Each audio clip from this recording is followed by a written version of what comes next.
I think in a lot of ways that Prince of Persia set a number of standards that showed what an action-adventure game could be. We mixed things nicely, so there's good thinking, good acrobatics, and a good mix of combat in there too. On top of that, we're bringing new abilities to the prince. Magic is a big part of the Prince of Persia concept. This isn't the Sands of Time, so there's a different magic. A lot of the magic powers in the Forgotten Sands have to do with the forces of nature. There are powers that will affect time, there's powers that relate to fire, the flow of water, that relate to earth. There's a big air blast, a tornado. You feel really powerful with this, controlling nature and different elements. It's cool as well.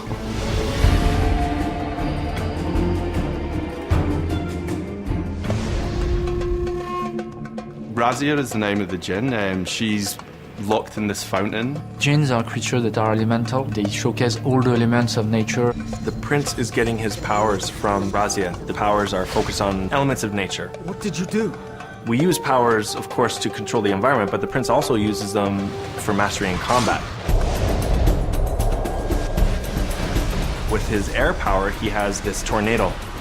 Enemies go flying off. The prince has the power we call dash. It allows him to leap 10, 15 feet to attack an enemy in air. We have a fire trail that the prince leaves behind him. Traps for his enemies in the middle of a combat. The ability to freeze water is excellent. It really refreshes the level design. It doesn't freeze the water as into ice, it more freezes them in time, so they become solid. Everything stops, and it's like, oh, now I can climb on that. Wall run on a water wall, use water poles, columns and things like this. We're also able to fire a blast, like an icy blast from the prince, so it's used in combat as well. Also have the power over earth. This acts as a shield. It makes you a stone armor, it makes you impervious to attack.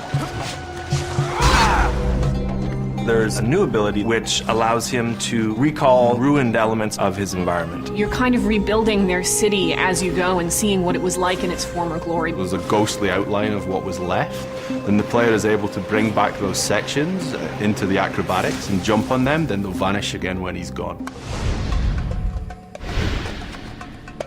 The rewind is back. It's used in other games now, but Prince of Persia is the game that invented it. From a technical point, it's really quite a complex system. It's difficult for us to do that, but we felt we were going back to the original trilogy. Rewind was an epic thing from those games. We needed it in the game. He's often going to be massively outnumbered through many of his fights. There's as many warriors as the grains of desert sand, so they're just everywhere. There's the bigger, stronger characters. Some of them are 30 feet tall. We have a final epic boss battle with an enemy that's absolutely massive. It gets pretty crazy and you really have to be on your toes. You're mixing between water and recall. When you get to the end, some of these huge jump sequences is just so satisfying. This is the Prince of Persia, so I need to execute it properly in time, in rhythm. Jump through a water wall, refreeze, rebound, refreeze, rebound. Suddenly, the floor falls out from underneath you. It's like, whoo! Yeah, like that was really awesome.